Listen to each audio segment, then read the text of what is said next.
A very good morning to one and all present in the online session or interaction with Mr. Jagannath. And before I start this session, a hearty welcome from the Department of Commerce and Management to all the faculties and all the students who have joined, and also a hearty welcome to Mr. Jagannath. Welcome, sir, for this session.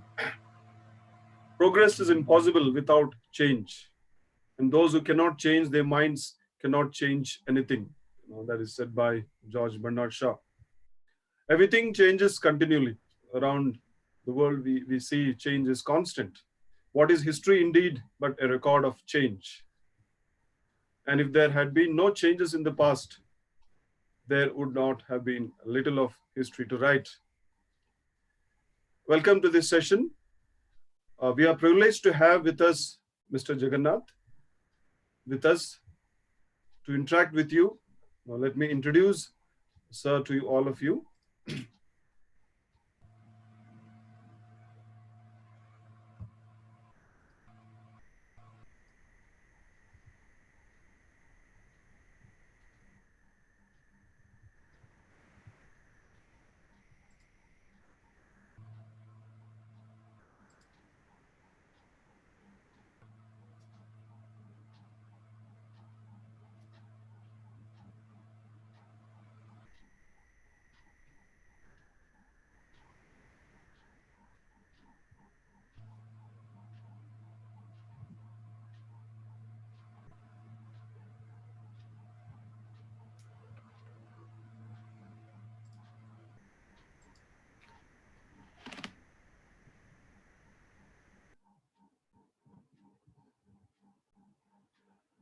It's my privilege indeed to have with us Mr. Jagannath Rao Dasigi as our resource person for today's session. He is having a mechanical engineering course to his credit from NIT Rourkela and has done PGDM from IIM Bangalore. He has a vast work experience of 26 years in automobile sector, consumer durables, and also retail finance industry. He has also 3 years international experience heading with ICACI in Germany. He is the co-founder of Empower Manpower in 2008 and also Empower Pragati in 2010, which were into skilling and vocational training businesses. He exited from this institute and is now engaged actively in teaching, especially the MBA students and business consulting for SMEs in and around Bangalore. Sir, it is indeed privileged for all of us to have you as a resource person this morning to share your experience and enlighten us with your knowledge. Over to you, sir. Okay, thanks, Mr. Vinay. Thank you very much. Am I audible to all? Yes, sir. All can hear me? Yes, sir. Oh, great.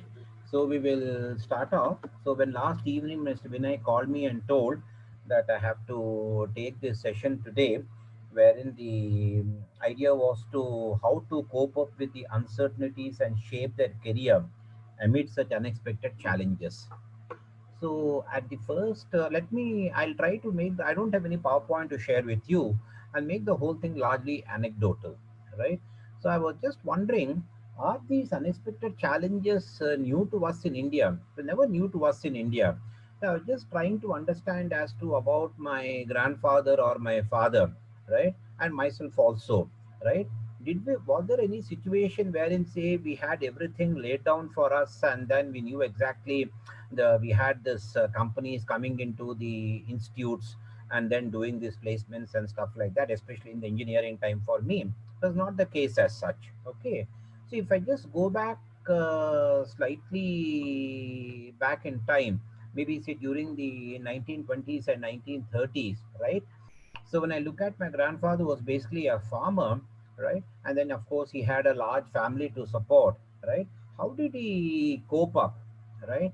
So there wasn't any social security. There were no pension schemes which could have given him sustenance, right? At the same time, he had to educate his children. He had to ensure, I'm saying, that they were given, I'm saying, food to eat, right? So it was a huge challenge. So how did they manage, right?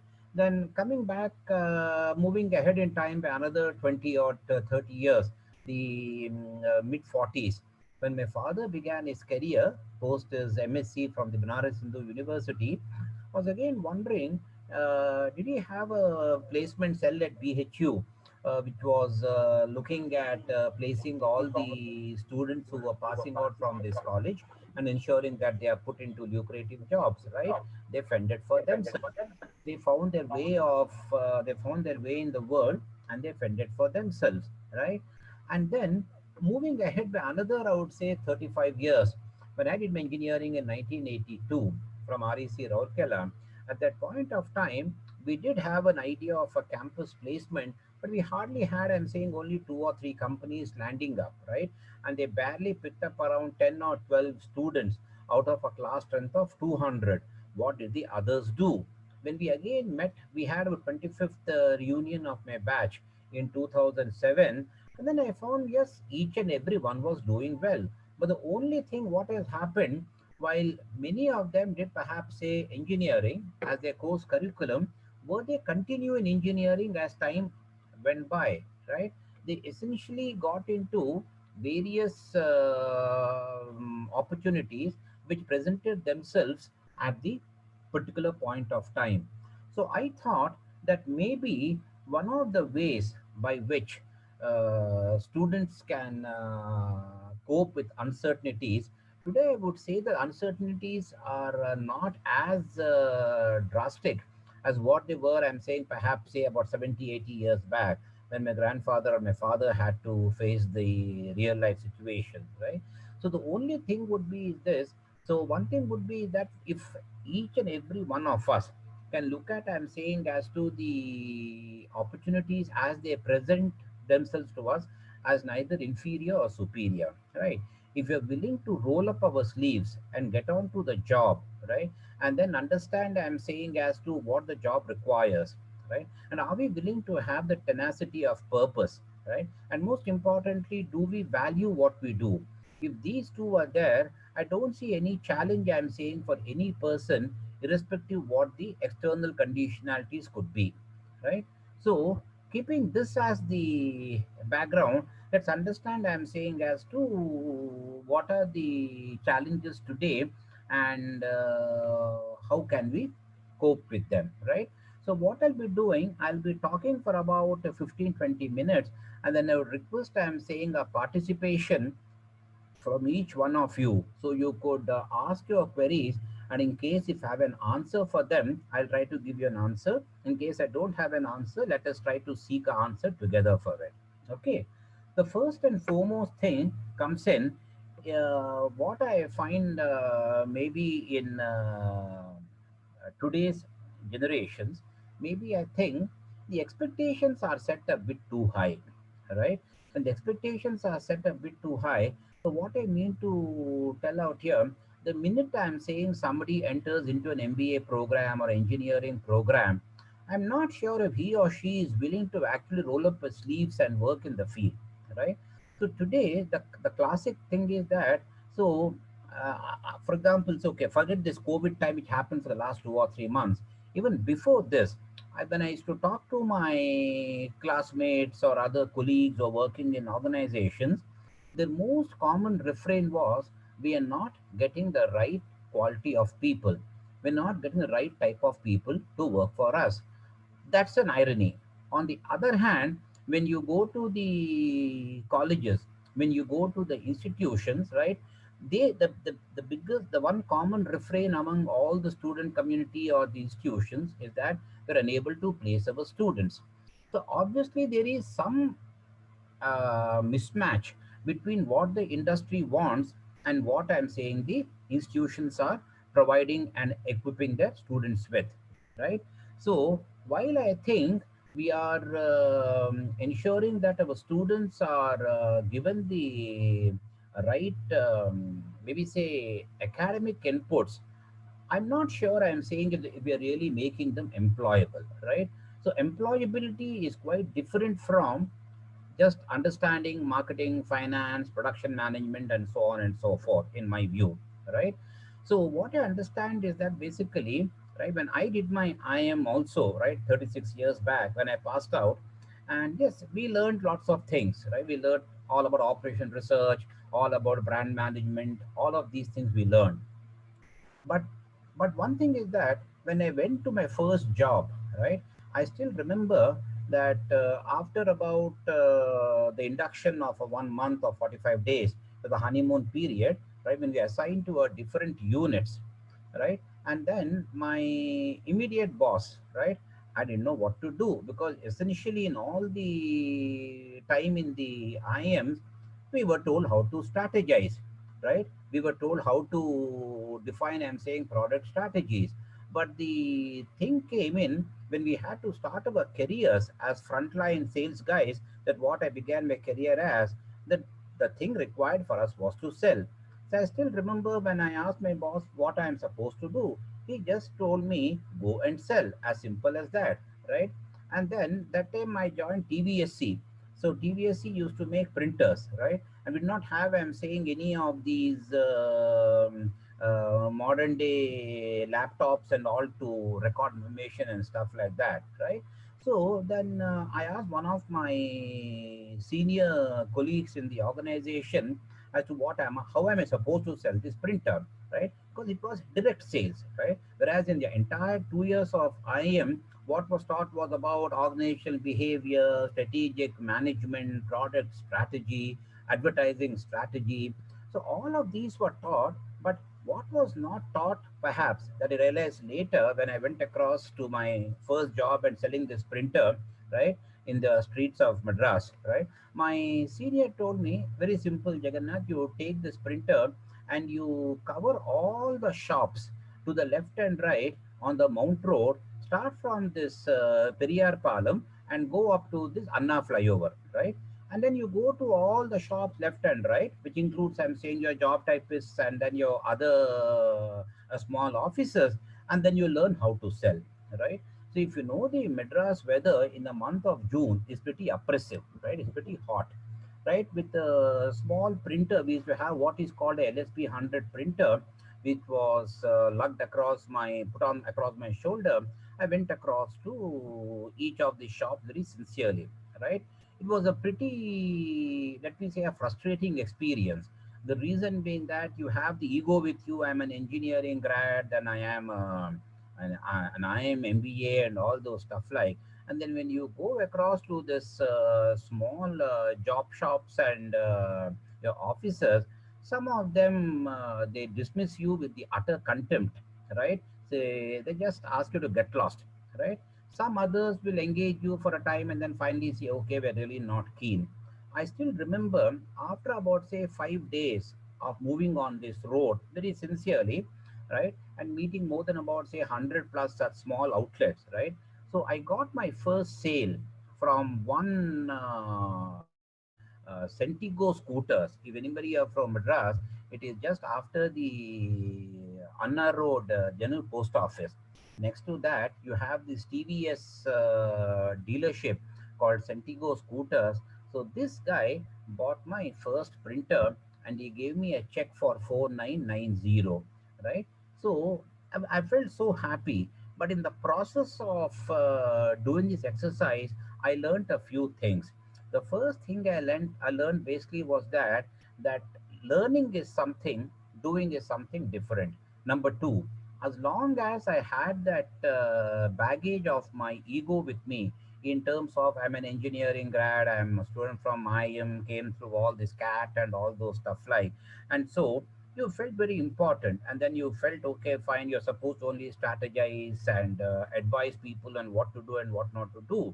Whereas when you're given the task yourself, you have to forget all these things and you are just a frontline salesperson that point of time, right?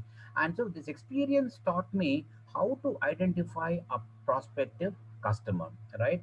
Of the 100 customers whom I met, finally it was only, I'm saying, this customer who I could get the first sale done.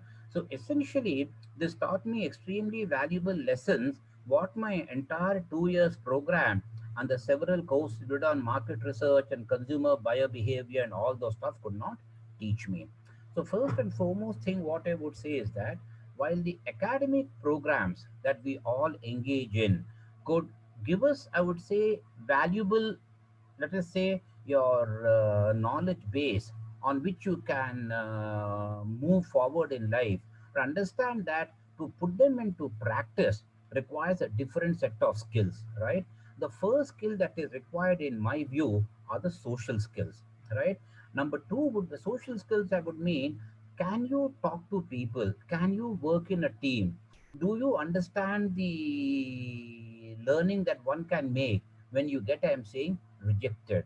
Every time expecting that people are going to accept whatever you say could be a bit far fetched, right?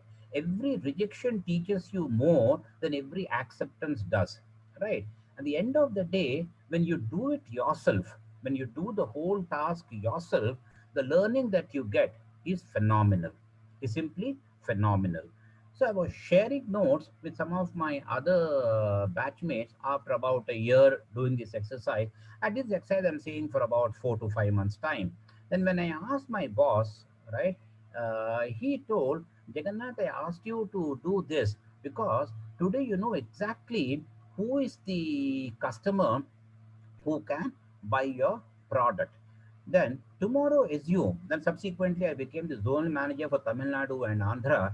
And then he told, tomorrow when you sit in that chair of authority and then you try to tell your sales guys to sell, if the guy does, he simply, some guys bullshit. So we could not sell, the product has so many issues, there is so much of competition, your pricing is not proper, right?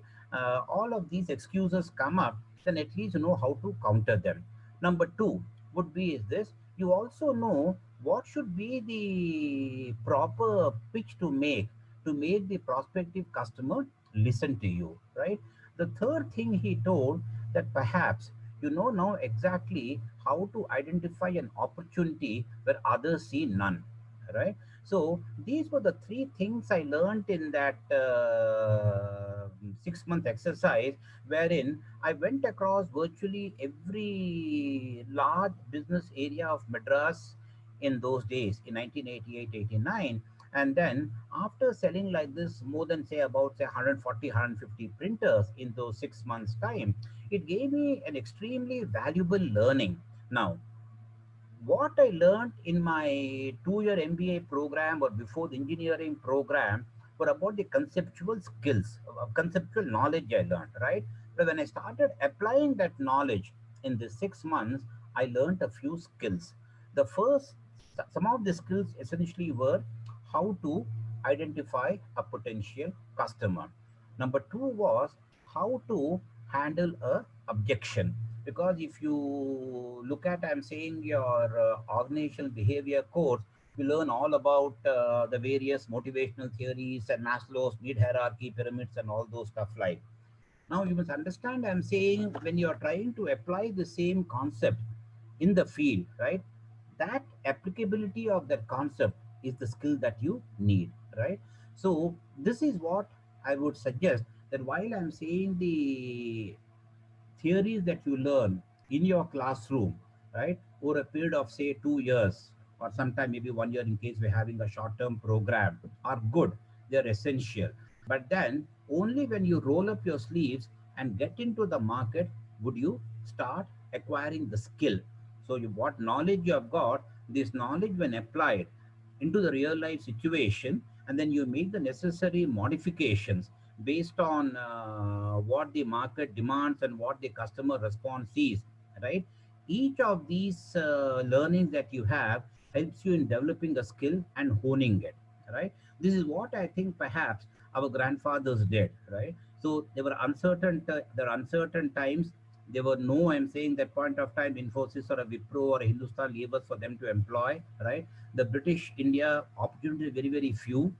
The incomes were uncertain. In spite of that, they did survived, they brought the children up, and they educated them, right? So perhaps what they did was they were willing to work hands on. So as long as you're willing to work hands on, you acquire a new learning every day. Now, coming back to the conundrum of the company saying that we don't get the right type of people, whereas I'm saying you find most of the employment exchanges or the college placement cells having a complaint unable to place our children, right? The basic thing, this is a challenge I used to face in ICICI also, right?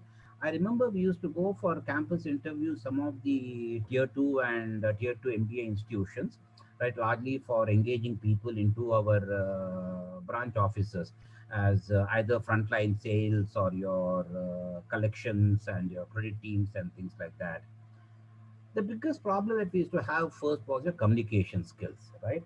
So I used to always find that while the students are smart, they have the willingness to make things happen, they were unable to communicate. They used to have a sense of fear in them, right? So it was the biggest challenge was there in terms of the communication skills, right? So I would always say that while you might be excellent in your conceptual knowledge, you are able to tell the world, I'm saying, as to what you know and what you can do. That knowledge remains within yourself. So communication skill, in my view, is a very critical thing. Then comes in the social interaction skills, right? So because when you say social interaction skills is not, I'm saying, partying and going to disco. That is not the social interaction skills I'm talking about. When I say social interaction skills would be, can you work in a team, right? In a team situation, can you work? Can you, for example, say, lead a team, right? Companies want, I'm saying, leaders, right? They can always get, I'm saying, others plenty. Leaders would mean essentially when others don't see an opportunity, can you smell out an opportunity? Do you have the tenacity of purpose? When you have tenacity of purpose, for example, you could face, for example, say a rejection, you could face a no, but can you knock again and again and again till the door opens up for you, right? The tenacity of purpose. And finally, thing is that whether one likes or not, you got to work smart, right? So there's no point in putting out, say, donkey's work, but you must know the art of working smart, right? So, and the last thing is that the willingness to learn, right? If the willingness to learn is not there, if we think that once you have completed the 2 year MBA program, you've attained nirvana, then I think you're in for a bit of a shock, right? So, essentially, you have to learn each and every day of your life till you hit the 6 by 2 plot, right? Till that last day, you have to learn. So, learn, and learn. For example, coming to these challenging times of this COVID, right? So all these days, I could never believe that I could take classes for students on a app like a Zoom or a Google Meet or stuff like that. It was unknown to me. We never heard about this. So when I was studying in the colleges, we used to have him seeing a teacher interacting with us. But today, for the past 2.5 months, I'm sure that for a person like me at the age of 60, right, I have learned a new skill. But then, not all have learned it. If I'm not willing to learn, nobody can force me to learn, right? So, the willingness to learn or not learn rests with us. So, when we talk about these uncertain times, right, not only today, right? Such uncertain times you could confront many more in the days to come, right? So if you're thinking that this is the last uncertain time and thereafter it's all going to be hunky dory, I think we're in for a bit of a surprise, right? So these uncertain times we are going to face plenty in the days to come. When you have such uncertain times, the only mantra would be, I would say, number one, please understand that even in the most uncertain times, right, the competent and then the resourceful person always finds a place. If you're incompetent, if you're not willing to work hard, irrespective how good the times are, you'll be on the roadside. So you should be competent, and for your competency, you have to invest upon yourself, because end of the day, you love yourself the most, right? Your institution can do that much for you. The company where you are going to work can do that much for you. But if you don't invest upon yourself, in a consistently regular manner, then I think nobody else will do that for you, right? So invest upon yourself in terms of enhancing your competencies, right? It need not necessarily be only in the area of, let us say, of your specialization, right? The more you know, the better for you. Number two would be is this: never say no to a learning opportunity. If a learning opportunity presents itself, please grab it with both your hands. Do not get too much fussed up on the emolument to start with, right? The day you start chasing money, money runs away from you, right? So this is what I'm saying. Even your Three Idiots movie, they try to tell, right? Look at doing whatever task you can do the best of your capability and ability, right? If you are good in your job, the whole world is at your feet. If you are not that good at your job, then fine, you have to be on your feet. The choice of, do you want the world to be at your feet or do you want to be on your feet lifelong, is a decision that you have to make, right? The third thing what I would say basically is that please develop your social skills. When I say social skills, it is not I'm saying partying around and stuff like that, but learn to work in teams. When you learn to work in teams, you have to understand the dynamics of handling different opinions, different thoughts, right? In such a complex environment, are you in a position to communicate your point across? So here again, you need to have, I'm saying, your own communication strength, but more importantly, good listening skills as well. When you listen to what others are saying, you're able to internalize it, and then you give a counterpoint of view. And finally, you have to get the team to accept you. Once they accept you, things happen. Last point I'd like to say basically is that companies will take resources if you are worth it. If you are not worth it, irrespective what your degrees are, you could be an IITN, you could be an IM, you could be wherever you are, I'm saying, you could be whichever pedigree may come from. In case they feel that your entering into the system is not of much utility for that organization, either in terms of their financial objectives or in terms of their market share objectives, what objectives they may have, and you're going to stick out like a sore thumb, you're not going to gel with the team, then I think you're in for a problem, right? So these challenging times will come and go, but you are a permanent entity as long as you live on this planet. So you have to learn to adapt yourself. If you're willing to adapt yourself, opportunities are plenty. If you're not willing to adapt yourself, then it's a tough time ahead. So that's why, to conclude, I would like to stop here. I would like to say that the three mantras would be: learn, learn, and learn. Invest upon yourself, learn as much as you can, right? And then, second thing would be, essentially, please understand that no work is big or small, right? Every work is good. You make a work big or small by yourself, right? If you are good, the work you do becomes extremely attractive. If you are incompetent, even the best of jobs given to you, you'll make the job, I'm saying, seem bad. The last thing basically is that, what I would say is that, one is to learn, second is to don't look at any job as inferior or superior, and the third thing what I would say basically for you would be is that please invest upon yourself, right? Look at each and every opportunity that presents itself to you as an opportunity to enhance your skills and competencies. With these few words I will stop, and then in case if you have your queries or questions, if I have an answer, I'll try to respond to them. If I have no answer, fine. We have to seek answers then. With this, I'm through, Mr. Vinay. Open to discussion.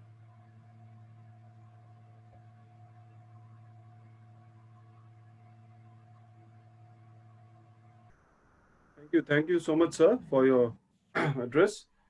In this session, I think we learned about importance of social skills, willingness to work. You spoke about willingness to learn and being competent and being resourceful and have the mindset of learning always.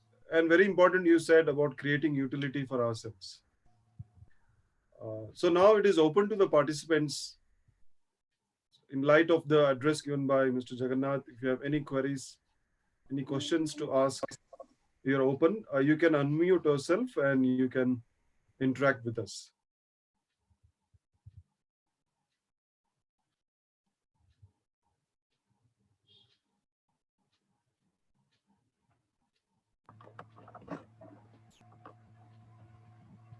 In case if there are no questions, I will ask a few questions, let them answer. In case they have no questions, Yes, sir.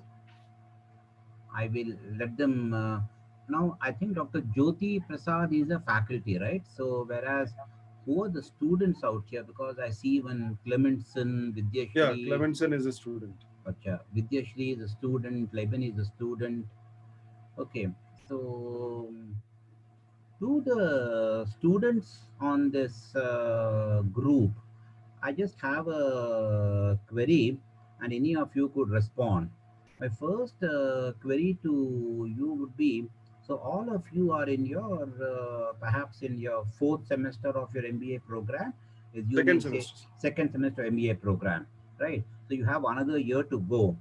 So in your second year of your semester program as part of your MBA program, so what is it that are you doing in addition to your studies, in addition to attending classes and giving exams and scoring grades?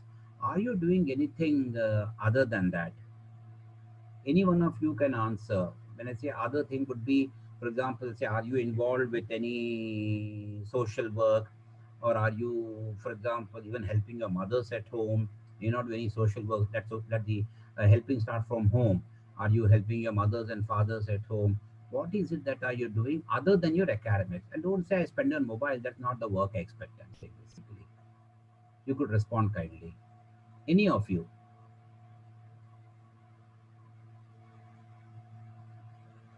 You can unmute yourself and you can speak.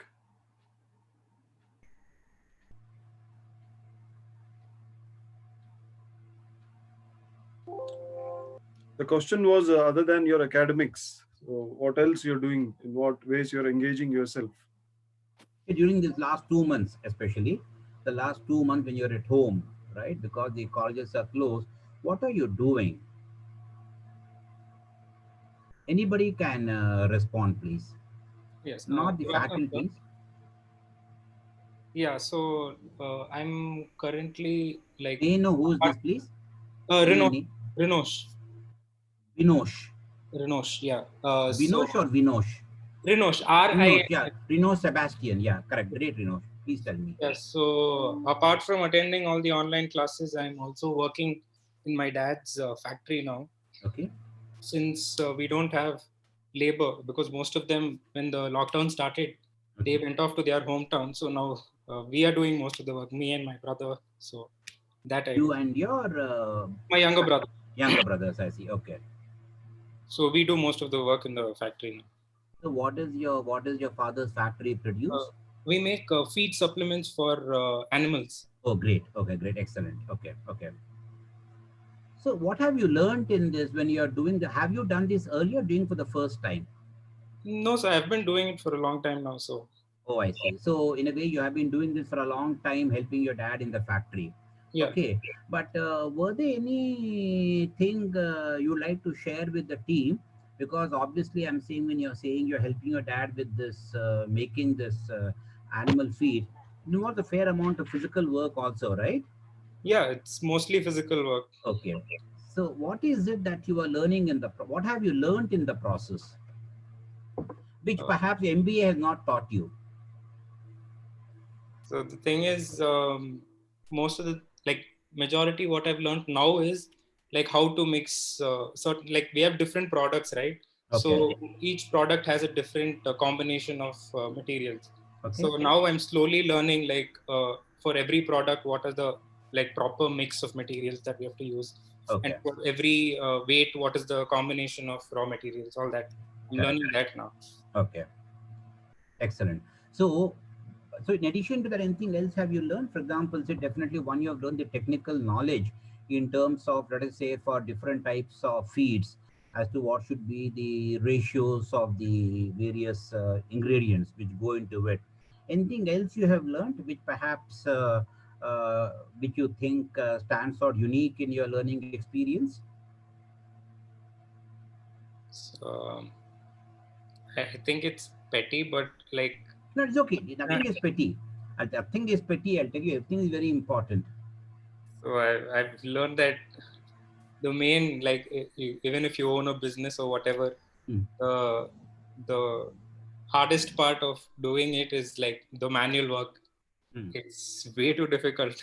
correct. But And then, as an correct, MBA, like as an MBA, we learn that all this management and all that, everything, like everything related to how to run a business. correct. But then the core part, like in MBA, what we don't learn is the labor, the manual labor that goes into it, how difficult it is. So That's now I correct. started to understand that part of the So the business. so critical thing tomorrow assume, let us say once your MBA is over and you might either join your father in the business or you might start your own venture, assume, right? So tomorrow you know exactly the you can empathize with your shop floor workforce tomorrow if they have a problem, right? Yeah, So exactly. this you could have never learned it in your sitting in your Christ Academy anytime. Yes, sir. Correct. So okay, so when you have learned the issues of empathizing with your workforce, I'll take it a step forward now. Tomorrow, assume, let's say after say 4 or 5 years, so once you pass out from your course, you start your own venture. So either you, or maybe say you also may not join start a venture, maybe you start a company tomorrow, maybe join a company as an employee somewhere. Okay, you want to learn that corporate experience before actually getting on with your own business. Okay, if that is the approach that you take, right? So assume say tomorrow you join a company, and then let us say like you join in sales and involves, I'm saying, door to door selling of a product or a service. Tomorrow, in case you join a bank, they ask you to sell credit cards, I'm saying, or your any of the loan products door to door, or I'm saying at corporates. So would you find it difficult tomorrow since you have already learned the art of working hard? No, sir. I wouldn't mind getting my hands dirty because now I've learned, or like the main, the hard work that goes into all the business. So now I wouldn't mind doing the even the menial jobs. Okay. It wouldn't bother me. No, one is the meniality of the job. I'm not talking about the not willing the your unwillingness to do the menial task, right? But what I'm trying to understand basically is that in the last maybe say all these years you're working with your dad, right? You acquired a few skills, right? Maybe today is the COVID time, so you're helping your dad alone. But maybe say earlier when there's no COVID, maybe the workmen also were there with your dad and used to be also there with them, right? Yes, sir. In all probability. So when you're working along with the workmen, lending shoulder to a shoulder, right, you might acquire a few skills, isn't it? The Yes, sir. first skill would be because today whatever you're doing is because I'm saying what you learned in the past. It's not that your father has trained you in these 2 months only, you became an expert in making this cattle feeds and mixes and stuff like that, right? So maybe what you learned in your earlier days, today it's come to good use for you, isn't Yes, it? yes, sir. Correct. So essentially, so this is what a skill is all about. Okay, so for example, you can attend a course, right? Let us say University Agricultural College, will they teach you all about feeds, how to prepare a feed and all, right? But today when you start doing it yourself, you learn it, right? So the skill is something that you learn when doing it. You cannot learn a skill sitting in the classrooms. Okay, right? Yes. Thank you, Rinosh. Thank you very much. Anybody else wants to share as to what they have been doing in the last 2 months? Either helping your mother at home, anything. Clementson. Yes, sir. Actually, I have been helping my father for replying his emails. Okay. I can't hear you. Bit louder, Clemens, if you don't mind. Hello. Bit louder. Am I audible now? Yeah, you're audible now. Yeah. So I've been helping my dad, writing emails and making him, special documents and such things. Okay. Apart from that, uh, I've been doing some small, distributing some small data entry jobs to a group of individuals. So they Okay. do it, and I just pay them small amount of money, and I just earn something from that. Excellent. Your dad is into a consulting business or something like that? My dad is in kind of an NGO activity. Okay. Right, so it's basically in an evangelism. Okay.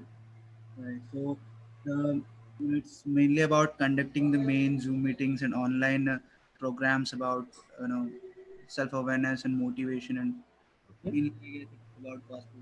So Okay. handle his email accounts for replying potential clients. Okay. Let it go. Okay, sorry. Okay. Any significant learnings you have? For example, when you're handling your dad's emails, right? Are you also handling his emails in terms of responding to queries, or it just I'm saying sending out bulk mails? What is it that are you doing? I'm just replying to the yeah. You can say that as in queries, and main thing is that it's in multiple languages. I have to reply in Malayalam, in Hindi, and in English. Okay. So I have to just take my mindset to reply in the multiple languages. So I have Okay. that, and apart from that, scheduling all the WebEx and Zoom meetings. Okay, fine.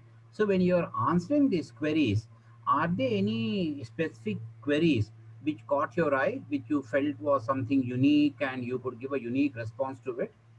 Any query which you felt, maybe some could be standard queries which you respond as a matter of fact, whereas some queries could have been very, very unique, right? So either somebody expressing a problem and wherein say he sought your father's help. So any such queries have you encountered in the last, maybe say when you're helping your dad in this Uh, task? One thing that I faced is this due to this lockdown, Mhm. many people don't know how to like handle the Zoom and WebEx. So basically, I've been using TeamViewer to set up and help them to set up the meets. So basically, that's the thing I've noticed. That apart from that, it's quite normal. Okay, so essentially what you're saying is that during this lockdown time, many of the people did not know how to set up WebEx and stuff like that, and you are helping them setting up the WebExes and helping them Mhm. getting online, right? This is what I understand. Yeah. Great. Okay. So that's good. So now thing is that were these what have the way you have learned setting up WebExes and all, was it taught to you in your MBA program or you learned on your own? But I learned it on my own. Yes. So how did you learn your own? So how did you, by doing it, right? Yeah. By doing it. So first time I'm sure when you tried doing it, you might have had some challenges, isn't it? Yeah. Yeah. So whereas the now you are an expert in that. Today you can do it in a jiffy. Yeah. Whereas when you began the whole exercise, maybe say couple of months back, or when you started it, you would have had to learn it, isn't Yes. it? Yeah. Right.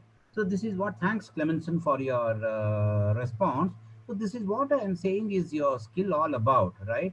So this might seem very trivial to look at, right? This might seem very trivial in terms of what's the big deal in Rinosh helping his dad mixing cattle feeds, or I'm saying Clementson helping his dad in helping by handling his emails and answering all the queries. They might appear very trivial, but if you were to look at the valuable learnings both the gentlemen have got by doing things hands-on, is something one would never get. They can be, for example, say Clementson could be taught all about handling a WebEx. He can see, I'm saying, a number of online videos, but still he does it himself. He will not, I'm saying, learn it. Same also for Rinosh as well. He can read books and books and books on cattle feed and how what are the ingredients which go into it. But only when he starts doing it himself, right, he learns things. Okay. So this is something I think we have seen from both the gentlemen who have participated in this brief interaction we had. The first and foremost thing basically was that that when you start doing things yourself, right, you do learn the intricacies of doing it. In the process of doing so, you acquire a new skill, right? So life is all about that, right? It's not that you no skill is you can say it is not worth it. For example, say you cannot say that say setting up of WebExes is not a useful skill, right? I'm sure many guys are there in this world who might not know how to handle a WebEx, right? For example, I did not know how to handle a Zoom about say 6 months back, right? I did not know how to handle it. Today I'm comfortable, right? Once you are doing it, you are comfortable. So once you don't know doing it, Well, for you, it's all absolutely Greek and Latin that point of time, right? So skill is all about doing it. And then for doing something, need to have the attitude of learning. If you say, why learn it? I'm already old anyway. Why should I learn things? Then you have a challenge. So as I told you in the earlier small discussion we had also, learning has no age, right? Till the last day you can learn, right? And then till you hit your 6 by 2 plot, you have to learn, right? And the day you hit that day you stop learning, you are dead. You're as good as dead, right? So with this, any more queries we have? If no the query, we conclude. So this last query from my side. I'm Vinay. Dasigi sir. Yes. Now, in few days, I think in weeks, the lockdown will get over, and that we are hoping, and students will get back to their normal course of studies or the semester studies. And what should be their immediate focus, sir? Immediate focus immediately, because now the work pattern is changing, job profiles are changing because of this lockdown pandemic, and a lot of companies are hesitating to take people. So in this situation, what you want our students to do immediately? What should be their immediate focus?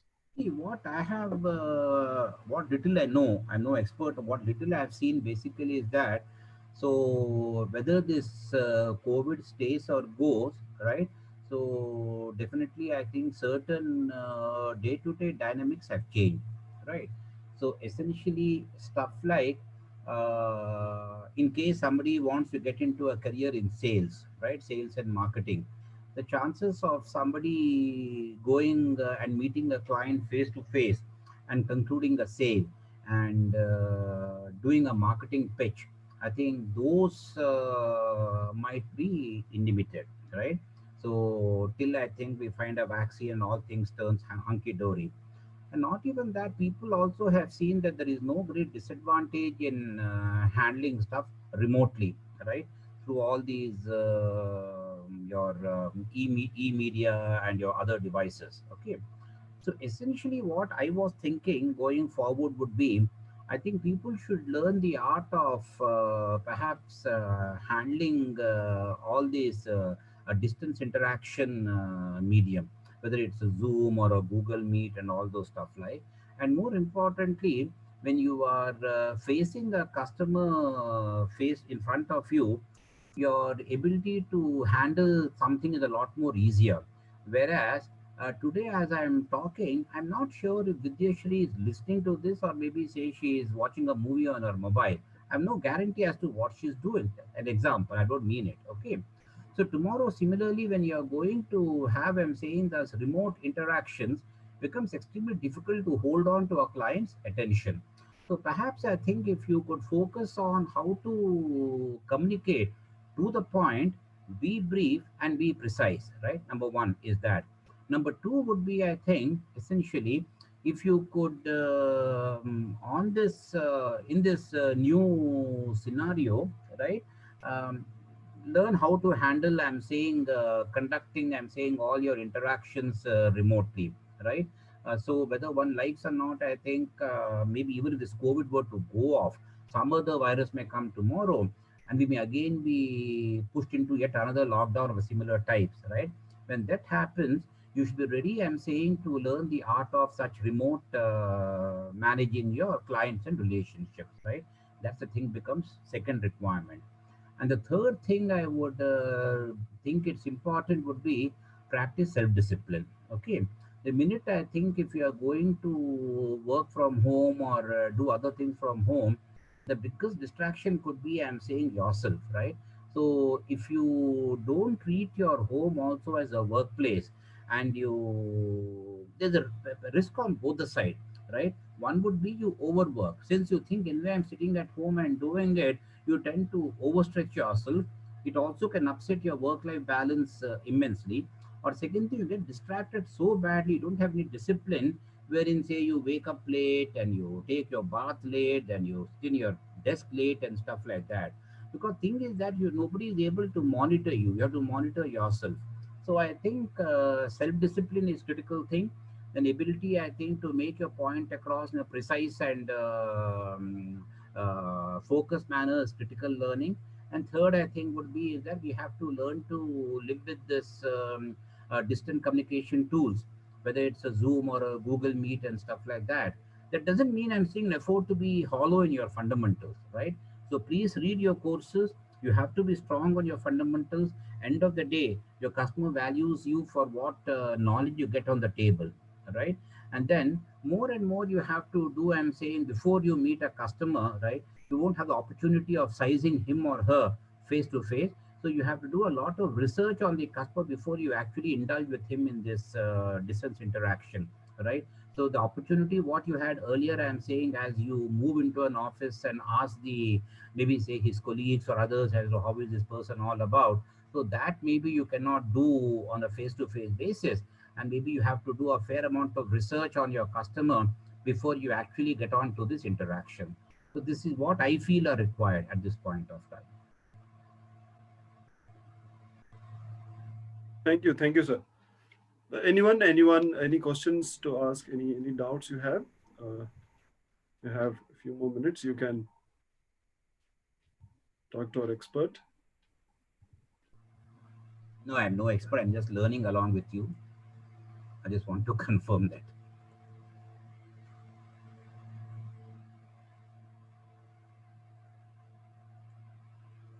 So if you don't have any doubts, I think we can wind up now. So thank you so much on Okay. behalf of Christ Academy Institute for Advanced Studies, on behalf of management. I would like to wholeheartedly extend my thanks to you for joining us in this session. For even though you have a busy schedule today, but still you made yourself free to talk to our students or faculties. Thank you for your valuable inputs. I definitely agree that this has boosted our students and our teachers to go forward in these days of uncertainties. So we hope to look forward to meet you, sir, in the similar sessions. Thank you for Thank you very joining us. much. Thank you. For me also, this is quite new. I'll be honest about it. So interacting through this distance mode for me is also new, and I hope I could communicate across to you decently well.